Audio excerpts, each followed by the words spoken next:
According to Ignacio Estrada, and I quote, "If a student can't learn the way we teach, maybe then we should teach them the way they learn." In today's topic, we'll be discussing about enhancing learning and productivity through educational technology. The following are our training objectives for today's discussion. First, we will going to revisit VARK. Second, we're going to explore Infographics or IG. We're going to also discover its elements and types. And what are the platforms we can actually use for free to create an infographics. Then we're also going to discover some advanced techniques in using the Microsoft PowerPoint. And last but not the least are the activities that we can do to ensure that we have learned all the platforms we have discussed to create an infographics.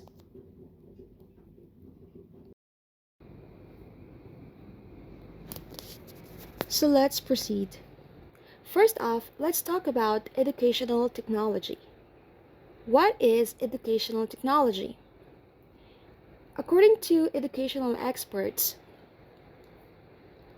educational technology is the theory and practice of educational approaches to learning, as well as the technological tools that assist in the development and communication of knowledge.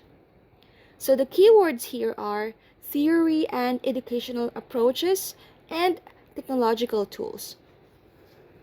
So part of the educational approaches is the development of VARK, which is our first objectives.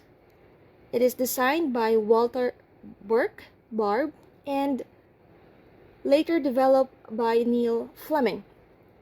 The VARK model is used to explain the different ways that our students learn. So I believe that understanding individual learning styles is important for both students and us educators.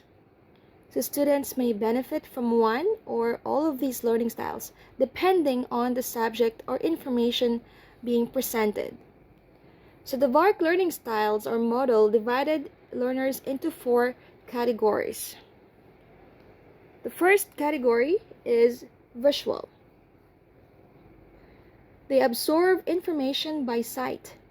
Visual learners are better able to retain information when it's presented to them in a graphical form.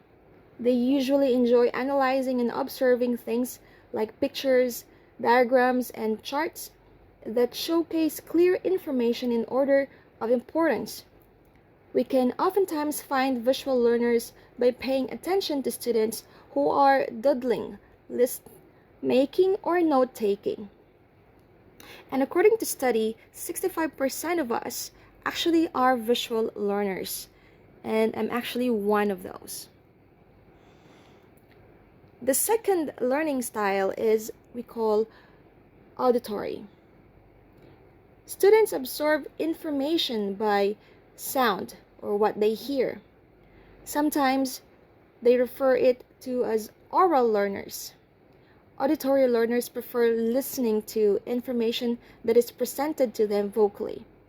These learners work well in group settings where vocal collaboration is presented and may enjoy reading aloud to themselves. The third learning style is what we call reading and writing.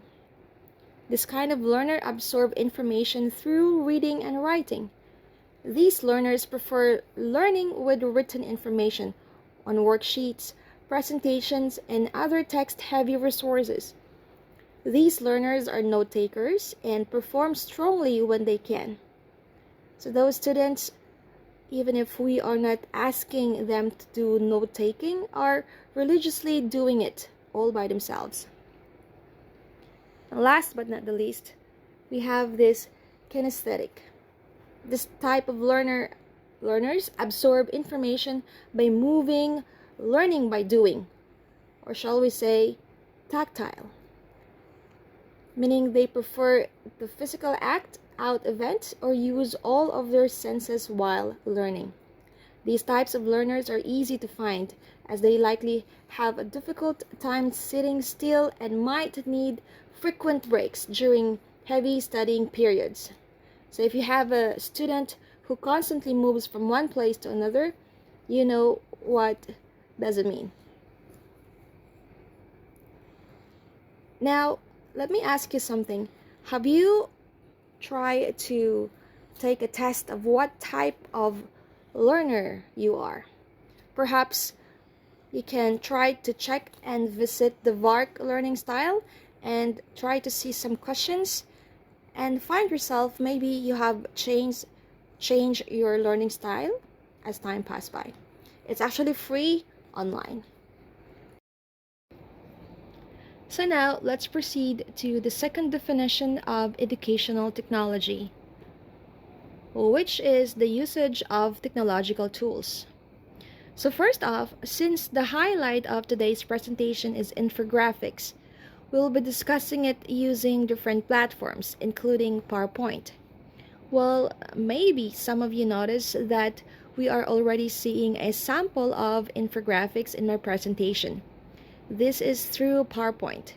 This particular template is reusable and I will share this with you afterwards. Okay, so moving on. What is infographics? Before we begin, it is important to understand that what you're creating or what kind of information you want to share. An infographic or information graphic is a visual representation of data presented in an easy to understand and fun to read format. So infographics simplify complex information and make it easier for the average person to digest.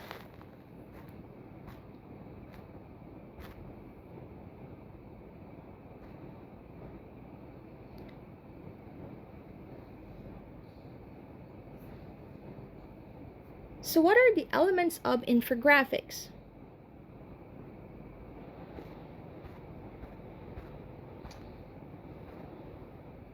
First is the story. The purpose of an infographic is to tell a story. Without a story, an infographic is just a graphic. So before doing it, you have to ask yourself, what is the story I want to tell? Is it relevant to my subject or objectives? Or why am I telling the story? And lastly is who am I telling the story? The second element is the data. The most important component of an infographic is accurate data. Think back when writing a dissertation, you had to write all the sources and references, and they had to be credible. Well, an infographic is a sort of like that. We need to ensure that our data is accurate, and that means using credible sources is crucial. So wherever the data comes from, we need to make sure it is credited somewhere on the infographic.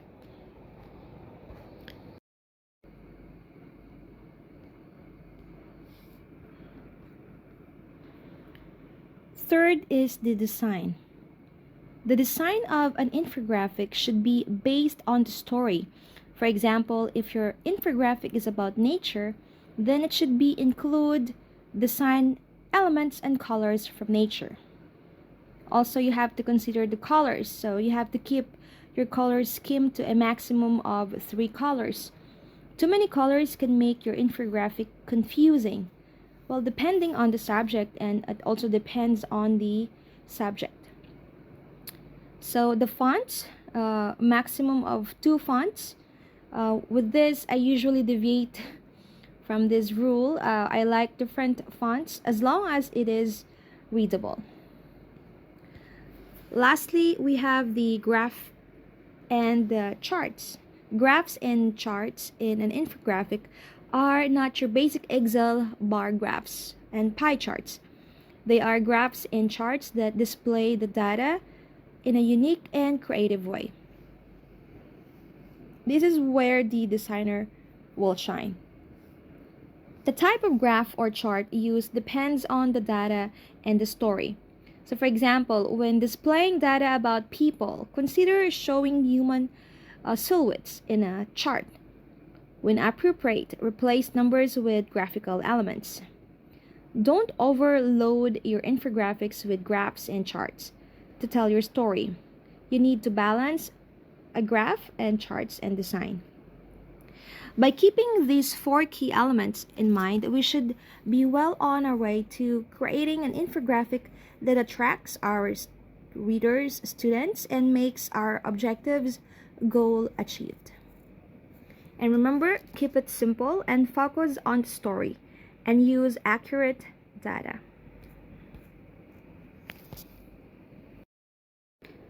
Now let's move on. This time, let's talk about types of infographics. The first one is list infographics. As you can see, there are several different types of infographics. The first one I'd like to share with you, which is also one of the most popular, is the lists infographic. What is a list infographic? A list infographic is an informational graphic that uses a written list to get a message across. It's full of written copy, but it's also highly visual. Like other kinds of graphics, it's eye-catching and typically includes a wide range of design elements. When should we use this list infographic? Well, a list infographic comes in handy when you want to list several items. It allows you to convey information using data-rich text without compromising on visual. Later on, we will see more of it. Second is the statistical infographics. The statistical infographic is another infographic type that you can use to enhance your content strategy and engage with your students. So what is a statistical graphic or infographic? A statistical infographic is an infographic that includes pie charts, bar graphs, and any other visual representation of data. So when should we use statistical infographic? As its name implies, the role of statistical infographic is to present data and statistics. You might use a statistical infographic to present survey results or research. Let's say, for an instance, that you're writing a report about the students' ratio of those who pass and fail and comparing it from the last academic year. If you were to decide to explain them with only words, chances are that your readers would feel overwhelmed. The third one is the timeline infographics. The timely infographic or timeline infographics rather is not only useful and informative, but it's also visually appealing. What is a timeline infographic? A timeline infographic is an infographic that displays events in chronological order. When should we use it? It can be used, for example, to show different historical development of a person or an institution. It explains also evolution of a particular product or courses. And it can also demonstrate how a particular practice has evolved over time. When creating this type of infographic, be sure to use icons and illustrations along the full lengths of the timeline to represent each point. This transforms historical information into a fun and easily digestible format and makes it easier for readers to remember all the facts. And also, if you notice, in the clinics, what will happen if you, for example, contract COVID-19? This is just an example. Then, last but not the least, is the process description infographics. So what is a process description infographic? Well, a process description infographic visually describes the main elements, actions, and steps of a process. When should you use a process description infographic? You might consider using a process description infographic to communicate technical information, or a complex series of actions. It can also help you emphasize the fundamentals of using those particular theories.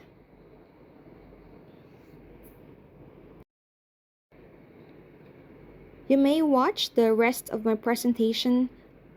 I have recorded it live. You may be able to adopt some techniques in using infographics.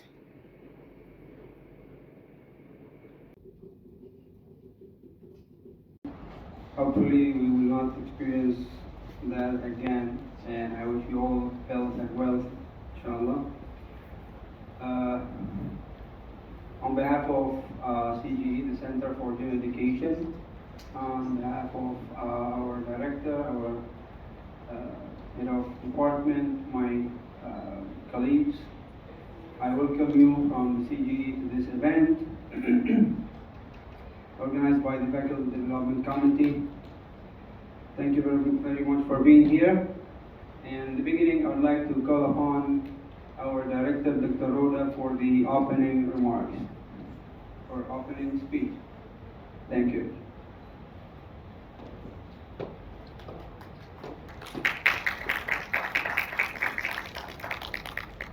Thank you very much. Good afternoon, anyway, ladies and gentlemen. And I acknowledge the presence of Sir Hussein, Mr. Hussein, and also our FD chairperson, also Hussein. Okay, and I'm glad to see all of you.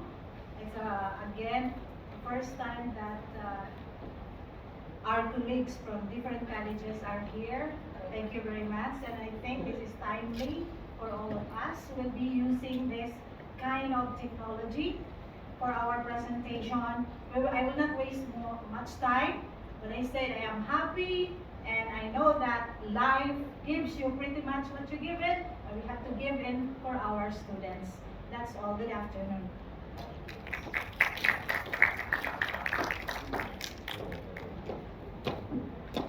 Thank you very much, Mr. Rhoda, for your opening speech.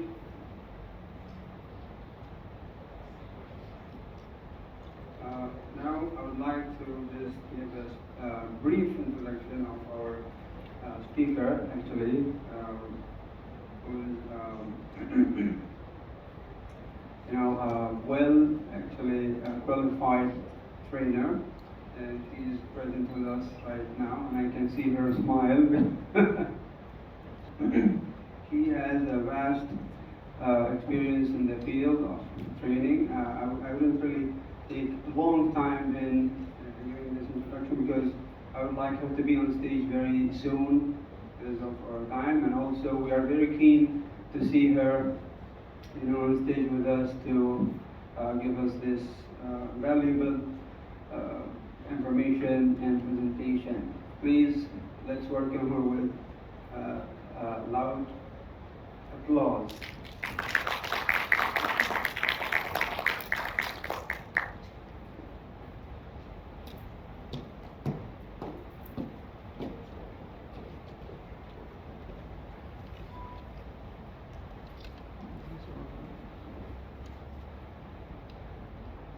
Thank you, Mr. Hussein, for that introduction. Good afternoon, everyone.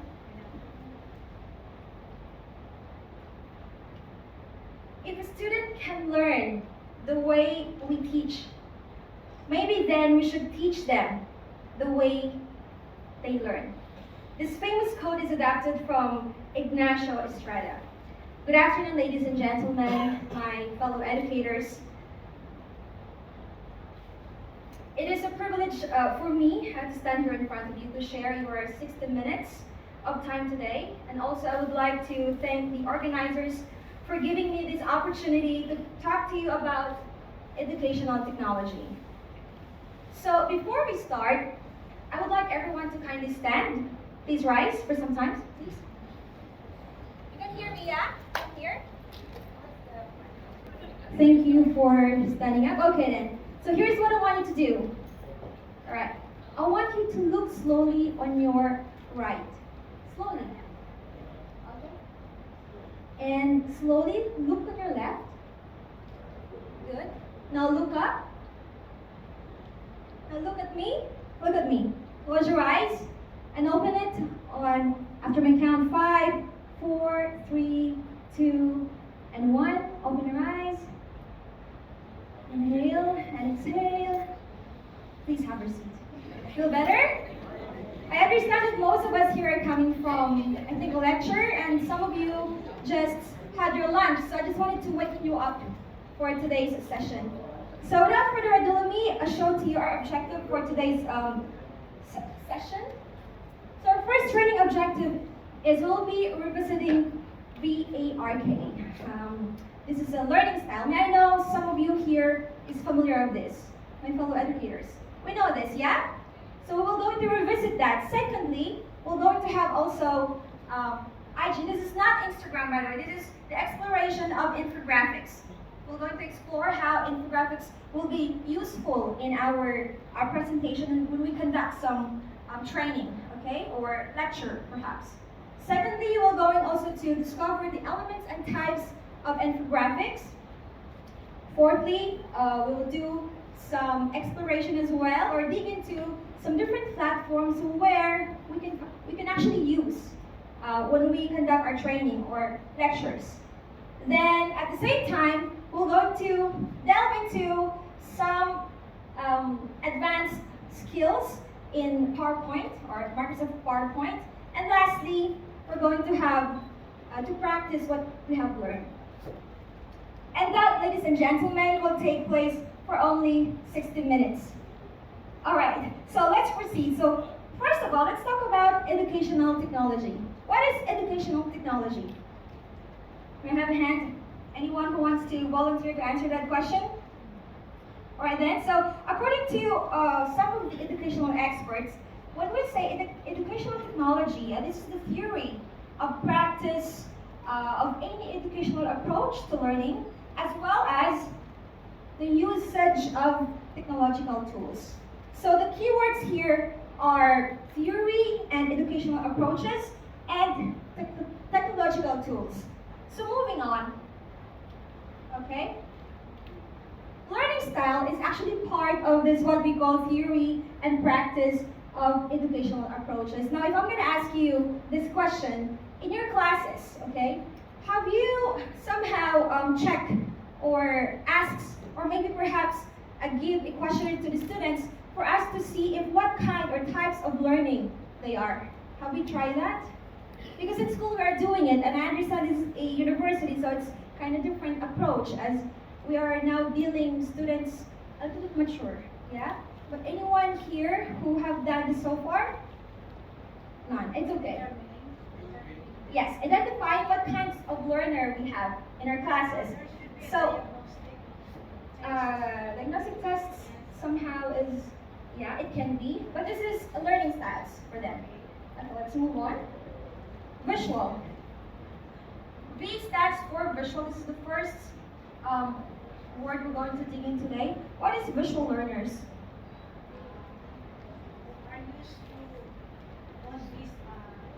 Yeah, when we say actually visual learners, thank you, Dr. Rodan, I'm sorry to interrupt you. When we say visual learners, these are the students who actually likes to see our explanation using pictures, diagrams, graphs. And according to research or to study, 65% of our learners, including ourselves, are visuals. If you see, let's say if you're traveling and you see billboards with pictures, this is how marketers tries to sell their products, because normally we're all visuals. But sad to say, when we are making presentations, students are only seeing text, like long text. Yes or no? Yes. So later on, we're going to discover how to somehow lessen this, okay? Secondly, is we have the auditory learners. These are the students who prefer listening to information that is presented to them verbally. And somehow, they like to read aloud. Actually, I heard my husband doing this sometimes when he's reading aloud, so I can tell that he is a auditory kind of learner. These learners also is important in our classrooms. You know why? These students automatically understand things and they don't forget. So if you have wives or husbands or siblings who are auditory kind of learners, you have to be a little bit, not really careful, but watch your words. Because even if it happens 45 years ago, they still remember it. Okay? So the next type of learners we have is what we call the reading and writing. May I see the hands of those professors here who is or who are teaching your language? Language, English, for example, 1, 2, 3. Okay. I assume that you fellow educators, these are your strengths. I'm not sure. Reading and writing, because you are these people. Normally the bookworms one. They like to see things, read things, long books. Long text, and they don't get tired of reading that. And the last one is what we call kinesthetics. How many of you here experience students, after even 5 minutes, later on, this student will gonna move from one place to another? We do have this kind of learners, yeah? There are actually, we call them a kinesthetics kind of learner. They prefer to act things out. They don't want to sit down and just see. But I can actually attest that here in Bahrain, to be honest, most of our learners is a combination of visual, at the same time kinesthetics. Maybe the reading and the writings have the lowest percentage. Do you agree in that, fellow educators? Yes? Thank you.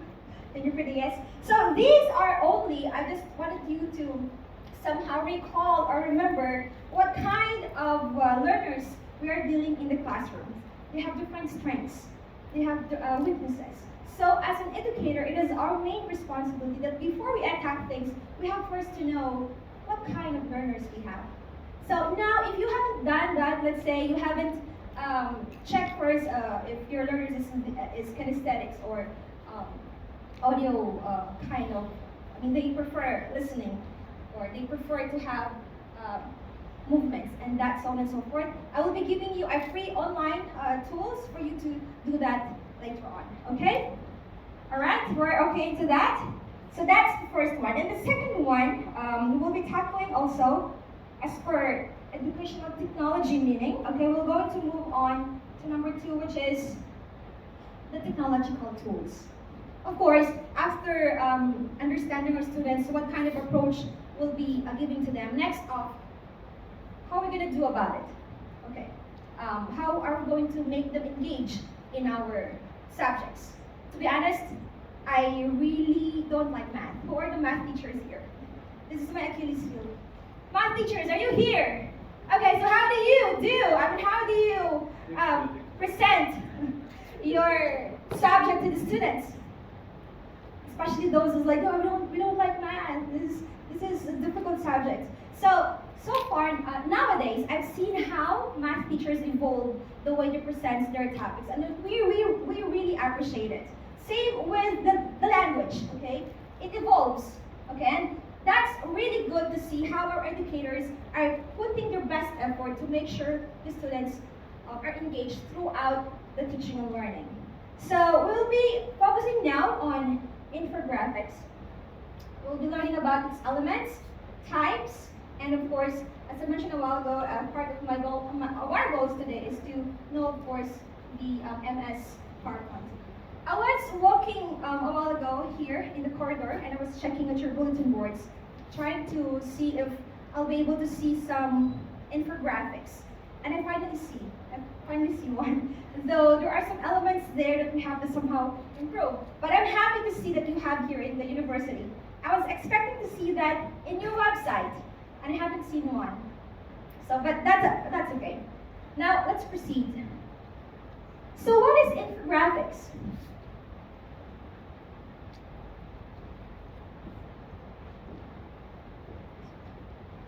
So infographics is a visual representation of data presented in an easy to understand and fun to read.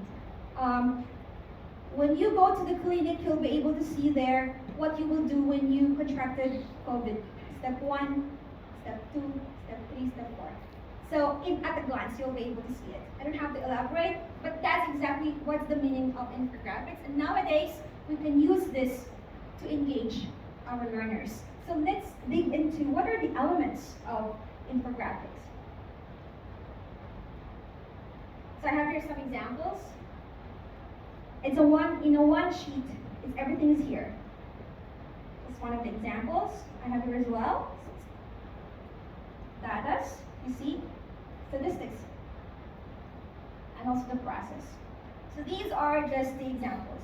I have captured that infographics you have a while ago in the bulletin, but I wasn't able to upload it. But that's okay. So let's proceed. Okay, the first one. The story.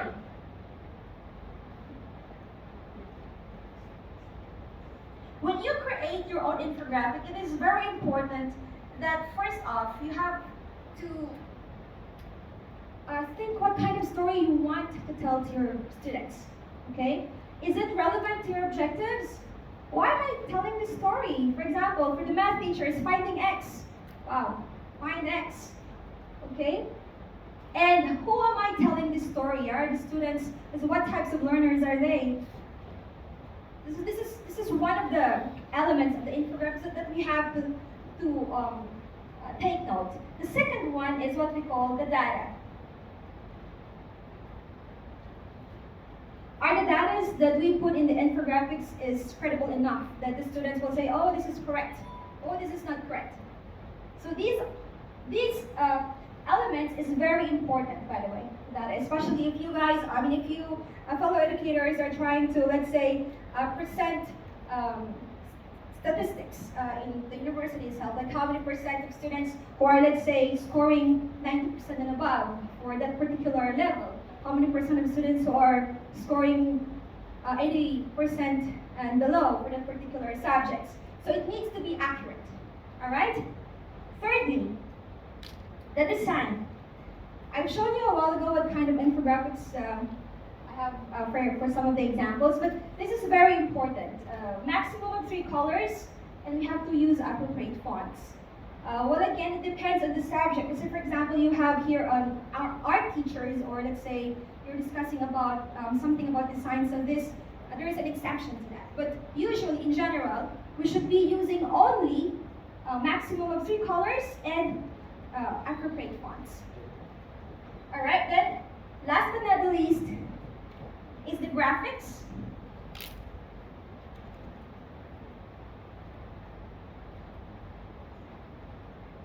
And chart.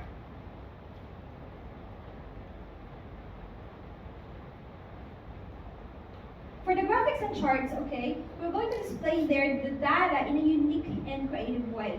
So we cannot just like put, for example, a bar chart which is not appropriate for that kind of report, or we cannot put just a pie chart which is not appropriate for that kind of report.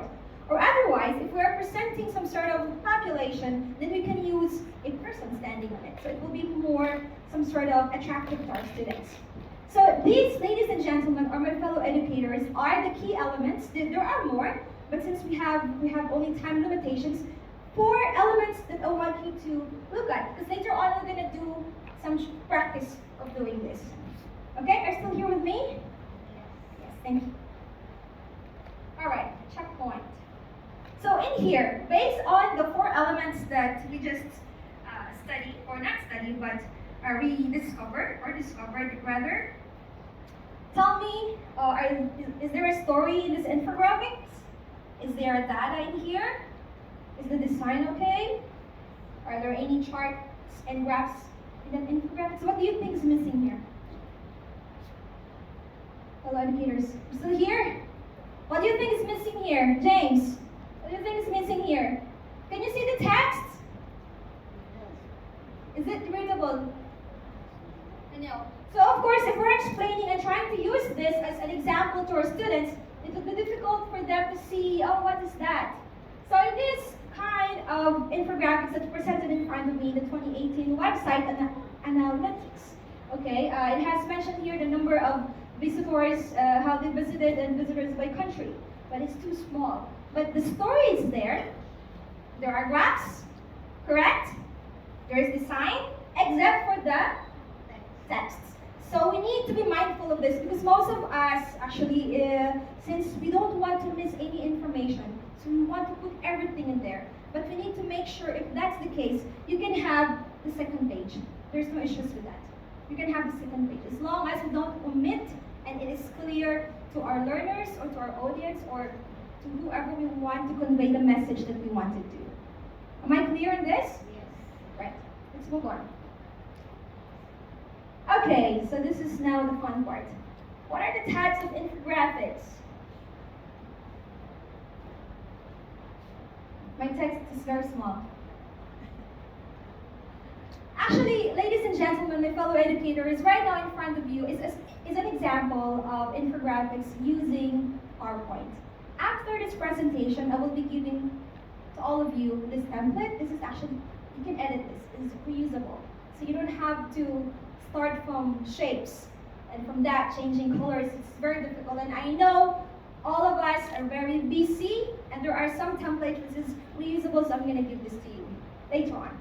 So the first type of infographics that I wanted to share or discuss to you with you today is the list infographics. So what is list infographics?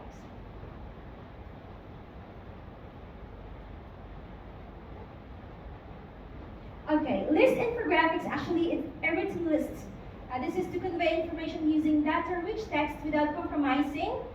Take note, without compromising on visuals. So as far, I think I mentioned a while ago regarding what will happen to you if, let's say, you contracted a COVID. What you're gonna do? So step one, step two. So that's an example of a list infographic. It's okay? Are we still here? Okay, let's move on to the next type or second type. This is what we call statistical infographic. We're gonna need to use here a statistical a data that is accurate, okay, because accuracy is the name of the game in here. And we have also to mention like who conducted this kind of research if we'll be using that. Okay. So example of that a while ago, I've shown you just a recent one. I've shown you that infographics, the 2018, those who visited in the website particularly. So that's an example of a statistical infographic. So the next one we have timeline infographics. The timeline, I like this one. This demonstrates how a particular practice has evolved over time. For example, here in UTB, you wanted to share the history or historical background of the university, like how it started each year. So in that particular infographics, you can use this, what we call timeline. So from year, let's say 2003, 2004, how many students, how many faculties, so on and so forth. So this is an example of timeline infographics. Then next is we call, I like this also, the process description infographics. So from its meaning, okay, this is used to communicate technical information or a complex series of actions. Like for example, for the, is there anybody here who's teaching a technical subject? Technical writing, what can be, and of course how to operate a machine. Okay, so with that, there is what we call presentation of the complexities of how to build a specific parts, for example. So that is an example of process. Or let's say how a plant grows from a seed to a bigger plant. The plant who bears fruits. So like this. So the process description. So these four infographics or types of infographics that I have presented to you today, we'll be doing it in different platforms moving forward. Okay, so again, we have list infographics, statistical infographics, timeline infographics, process description infographics. All right, still on time. Okay, now let's have some sort of quick activity. I want everyone to please take your phone and you can take a photo of this using the QR code. I hope you guys are going to participate in this. Use a QR code, and James, my assistant, and I'm here to help me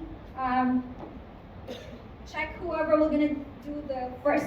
The first three person who are gonna have this crossword, I mean not crossword, but jigsaw puzzle correct, we're gonna give some sort of prize. So come on, participate. I'm gonna give you 3 minutes. Timer starts now. Music, no music. Come on, educators, it's easy. 3 minutes, it's too long. By the way, I just wanted to introduce this to you. This is a book widget, so maybe some of you are familiar with this. You can actually use this. One of the platforms that we use also to engage our students when we wanted to give them some games or some quiz, we're using this widget. So I'll give you also the website for that. This is free, so you don't have to pay for this. We prefer to use this rather than using Google Classroom or Google Forms. This one is good. Widget. Alright? Oh, James! Take one person there. Check. Come on. Go if it's correct. What's the word, ma'am? Engage. Mashallah, bravo. So one there. See, she's really a math teacher. She proves it, ladies and gentlemen. Can we give her a round of applause, please? Okay, we have two more. Two more, please. Oh, in front of you, James. 1, 2. It's correct, James? Engage. Okay. So give it the prize. Come on, James. Come on, fast. Sorry, I actually really brought him with me because I know he's a fast runner. Go. Give it to him, James. This is sir. Yes. Second one is the math teachers over there. And that guy over there, I'm sorry. Sir, what's your name? The guy with the pink inner, yes. Okay. I have only 3 as I mentioned about it. The first, James, the first one left. James, the first one. The map there. Yes. The first one. James, the first one. You got lost. Okay. And this gentleman, James, the one's wearing a pink shirt, give it to him. Oh, give it to him. Give it to him.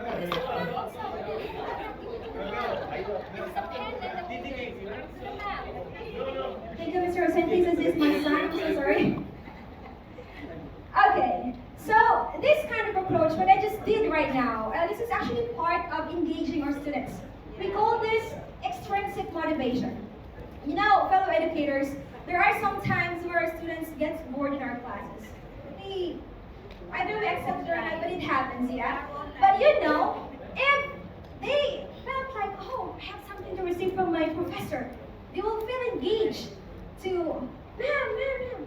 See what happens to you when you saw that I'm giving something, I'm done. It's effective, yeah? Okay. Thank you for participating. So next, moving forward, let's proceed. Thank you, everyone, for participating. Okay, now this is the most exciting part. This is what we call platforms.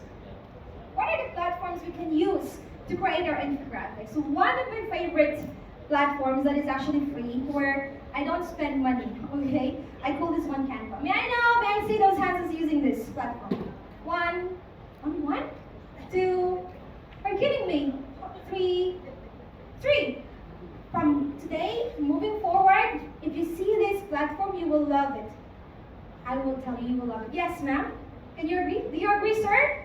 Why don't share it to them? This is a good platform actually for us educators to use because this platform will let us do our work wherever we are. Who doesn't have internet here? Raise your hands. Who doesn't have internet connection here? See, all of us have internet connections, which means all of us can be productive wherever we are because this Canva platform, you can do your lesson planning, your homeworks, your reports, and even your presentation. You can use it using your phone or your laptop. All you need is the internet connection. Let's try, okay? Can I have a volunteer, please? Someone? But I don't have anything to give, okay? I just need a volunteer. Okay. Nobody wants to volunteer? That's okay, it's okay. We don't have to waste our time. We have only an hour. So this is how it looks like for Canva. Now, since I am already logged into this, so automatically I'm here on this page when I open it. Right. So in Canva, okay, we have here, that's what I did, was actually I automatically moved my presentation to like a link, but unfortunately it's not, no, it's supposed to be working because now we are in here, so I just have to exit this. Just 1 minute.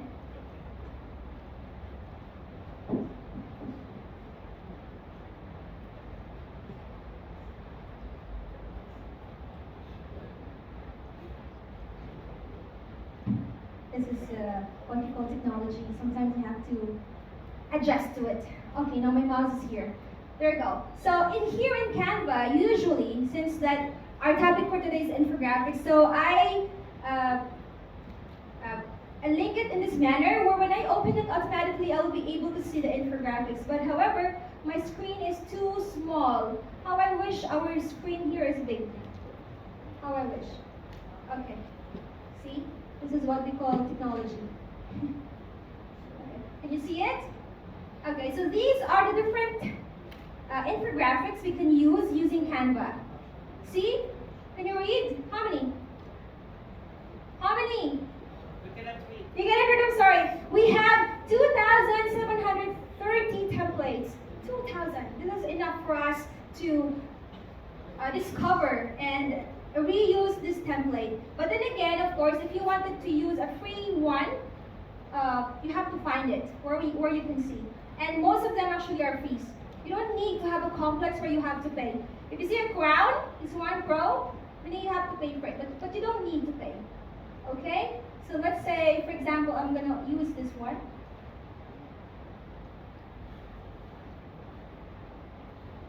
I see, so I click on that. This is very small. Our screen is too small. Let's see if I can make it bigger.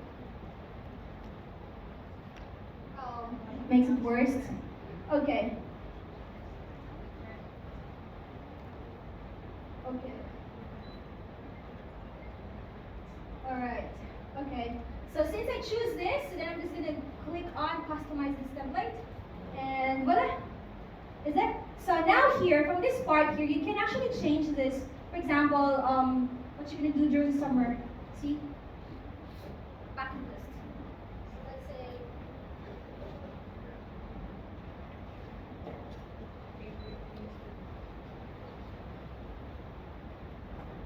summer activities.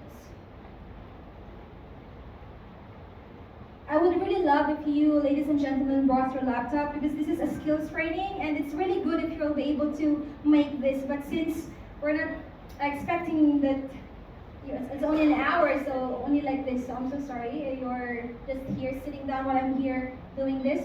So basically, it's more on editing it. Okay. Now I just want to show you how to use it.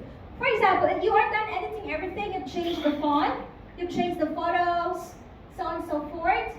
You change everything. Then this is the time you can share it. When you click on share, you can either download it, okay, in different format. You can use PDF, JPEG, or also you can make a video from here. So in this part, let's say, let's download it in JPEG format. So you click on that and just click on download, and see it's processing.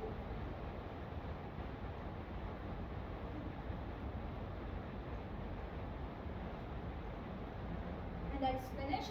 So let me go to my download tab here. Downloads.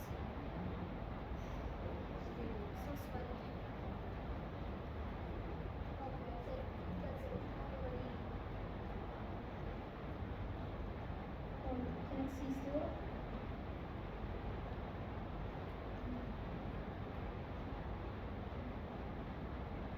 Anyway, is it easy to use? Is it easy? These are the sample photos that I have already uploaded in here because this is my personal account. So this so far, and what's good about it is that it doesn't matter how many pictures you put in here, it will store. So it will keep, it will be with you. Whatever percentages you will be doing, you can reuse those photos that you have used before. So this is Canva. So this is only one of those platforms that we can use using the infographics. Also in Canva, there are so many templates where you can use, or what we call design you can do. See? I just want to show you something. Let me now change your mode to something else. I have even made here my book. This is my book. That's James' book. Using Canva. So you can use this. See? These designs are all for free. I didn't pay anything. And now this book is, by the way, in the Amazon. You can check. This is his book, James' book. Okay, so let's proceed. Now, Canva, I'm done with Canva. I'm not gonna dig in more about it because I want to discuss to you another platform where we can use also.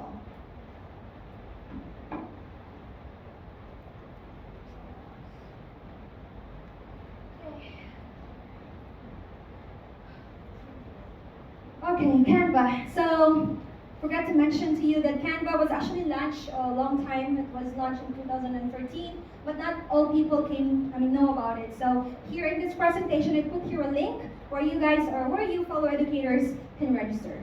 Okay, now let's proceed. Next is, I call this one This Me. Anyone here uses this? Oh, not yet. Okay. This is a tool offering the ability to create presentations, infographics, and other visual content. This one is Best Visual Storytelling Tools in 2022. It was awarded. So some of you, or most of you here who have not used this yet, try to open or to use this platform. I'm not going to dig more about this business because I haven't used my account here, but I've seen so many good templates in this. The next one, which is my favorite, which to be honest, I spent, how much dollars I spent in this? I was using this since 2019, Prezi. Who's using here Prezi? Anyone? Prezi.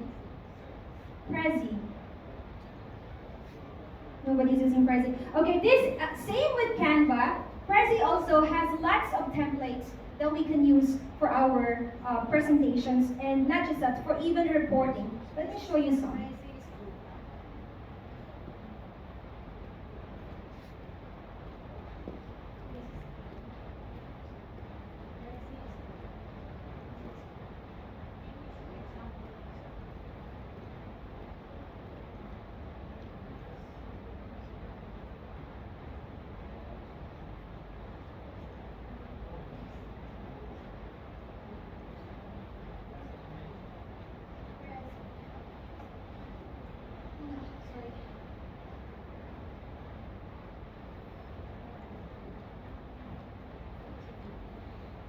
Alright, I just want to show you some of the templates where Prezi can offer to us. So these are just some of the examples where I usually use for my presentation. See, even if I did it long time back, 2021, I have 2019 also, it's still here. So I can get back anytime, and from here, I'll be able to use or reuse this template. So I just want to show you some of the examples of what I did for my presentation. So this can be shared to your students, by the way, and to whichever audience you wanted to share this presentation. So this is what I did at the University of the Future. So this was presented in our class. See? So this also uses what we call Infographics kind of platform. See? From that, it zooms automatically. There, and this one. Okay. So this can be used by whoever I wanted to or allowed to use. This can be used in public or to a specific person. Like this. For the visual learners, it's like, wow, yeah? Who are the visual learners here? Can I see those hands? Yeah. You will engage, yeah? You will not get sleepy. See? Then summary. This is my future university, ladies and gentlemen. I'm just showing it to you. I wish we'll be able to build it one day. Okay, so this is just one of the features where Prezi can offer you, and there are so many things.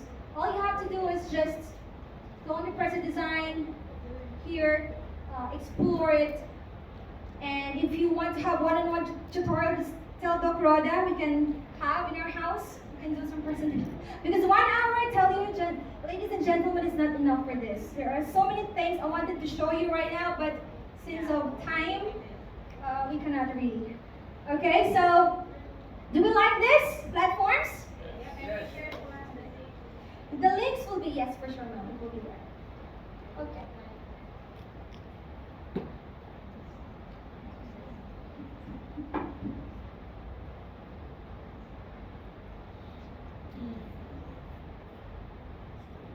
No, I'm having dead air. Dead air is not allowed to any presentation.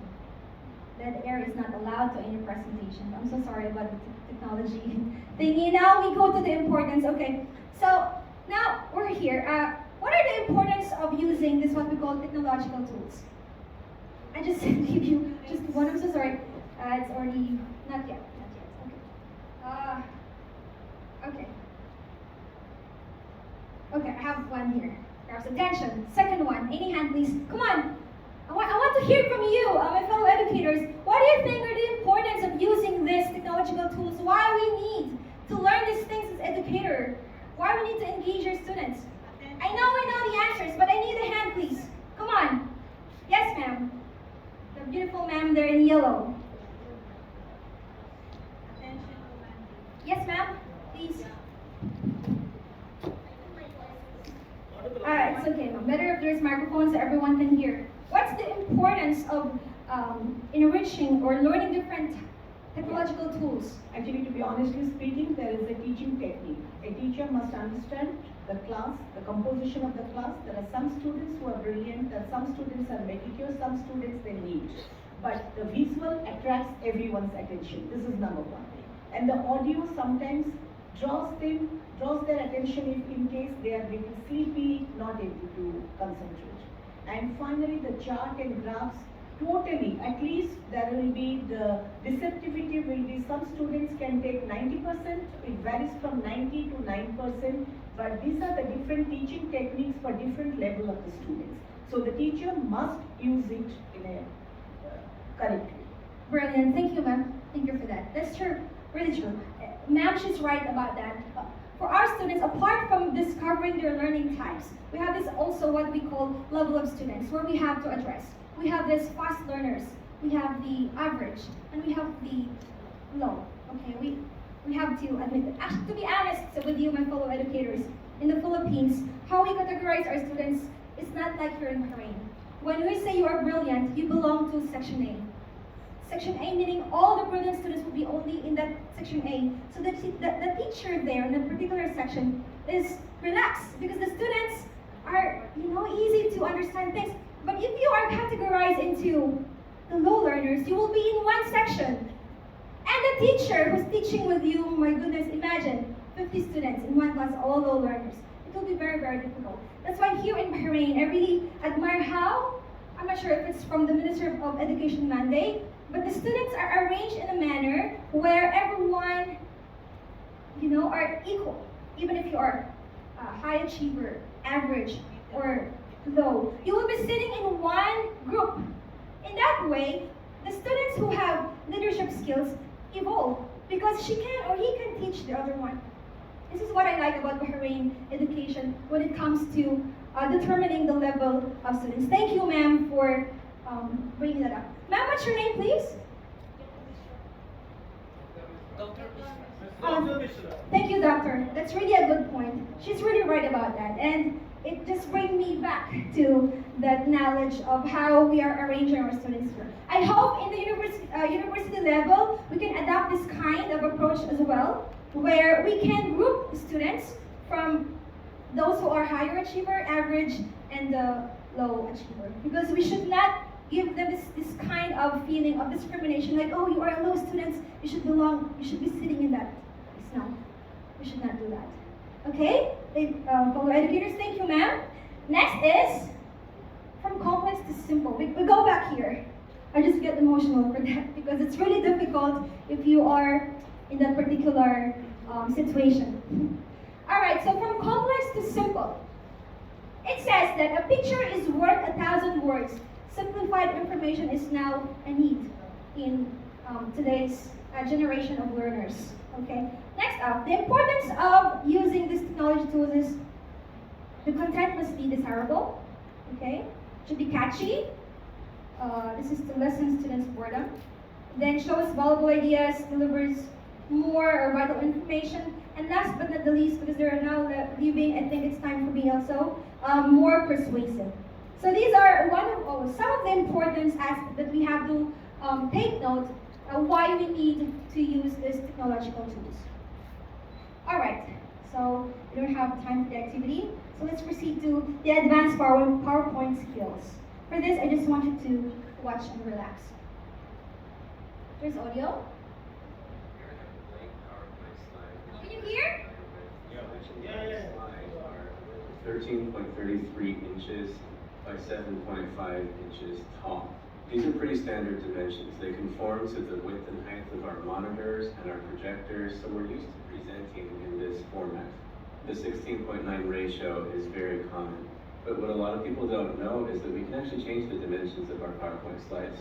How I'm going to do that is I'm going to hop up to the design ribbon, and I'm going to go to the slide size. Now by default, 4:3 and 16:9 are the most common dimensions, but I can create a custom slide size as well. And I can choose whatever width and height I feel like. Now infographics traditionally are more vertical, but they don't have to. You can make a wide infographic if you like, or even a square infographic. In this case, I'm going to go with 26.666. I'm going to make it twice as tall as it is wide. It's going to ask me, do I want to maximize or ensure my fit? In this case, I'm starting from scratch, and so it doesn't really matter to me. If you already have elements on the screen, then you want to be mindful of this. So I'm going to click maximize. Now when I zoom out, I have a blank infographic. I can start by scratch, adding text boxes for my title. That's what I'm saying. I don't want you to do this. We don't have time for this. And then I can decorate the canvas by adding a myriad of shapes and texts if I want. I can even use some of those handy merging shapes options if I want to create some interesting elements. Now, I've given other webinars that talk more specifically about the fundamentals of infographics, the components, the elements, and how to create an infographic. In this case, I'm just showing you the platform that you can use to do that. Of course, you'll want some supplemental narrative here and there, but primarily infographics are a very visual medium. Now, if I have my infographic as I want it, I can go up to File, I'm going to save a copy, or save as. Instead of saving this as a PowerPoint presentation, you have various options. You can save this as a JPEG, or as a PNG, or as a TIFF, or even as a PDF. I'm going to hop over to another project. This is an example of an infographic that I built out here. Okay, and so I'm not going to really take time for this thing. So I hope that, so that's how tedious it is if you're going to make it from scratch in the PowerPoint. So that's why, ladies and gentlemen, I'm going to give you a template for this, okay? So let's proceed. All right, let me see. This is very important to those who likes PowerPoint still. 1 minute. This is about Slide Master. This is very quick, just 1 minute.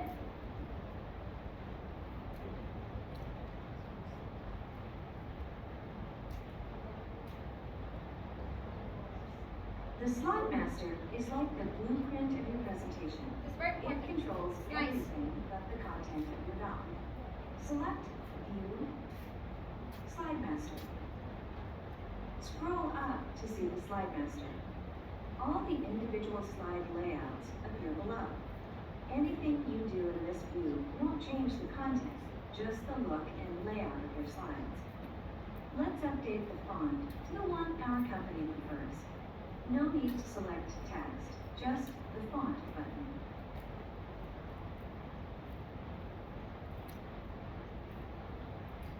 Notice all the layouts change to the new font. Let's do that again with a theme. Themes. And all the layouts change. When you're done, close the master view to return to the content of your slides. That's for the master view. Actually, for the master view, you can have it 1, 2, or 3, depending on what kind of presentation you wanted to convey to your audience or to your students. All right, then let's move on. Speaker notes, no need for this. All right, so okay, now we're down to the summary. I don't want also to take take all of your time.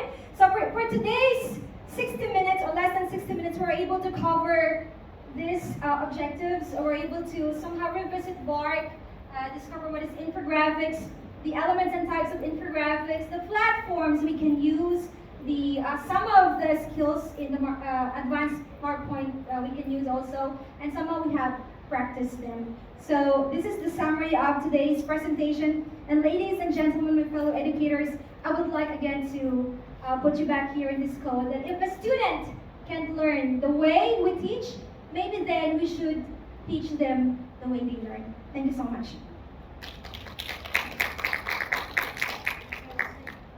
Now, as part of the plenary, can you please just again scan this code, and I just want you to answer this, and please don't forget to key in your email address where I can send you the entire presentation for this afternoon's discussion. Thank you.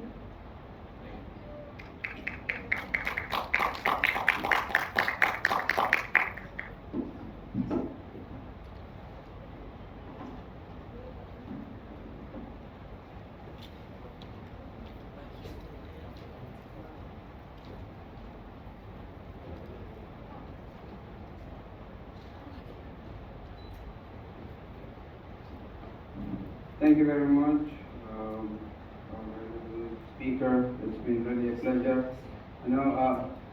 Maybe yeah, it's a breathtaking session. I can see that you. Yeah, thank you very much, ladies and gentlemen, for being here, for joining us today. It's been really a pleasure seeing you after all the time. And hopefully, we'll see you again in our next event, which is next month, inshallah. Now, before we go back to our hangars, I would like to call upon our director to present the flag, as well as the head of department to present the flag to our speaker. And I would like to ask you all to come on stage to take a picture as well. Thank you very much.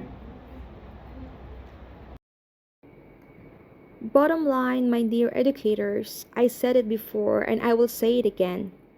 If a student can't learn the way we teach, maybe then we should teach them the way they learn.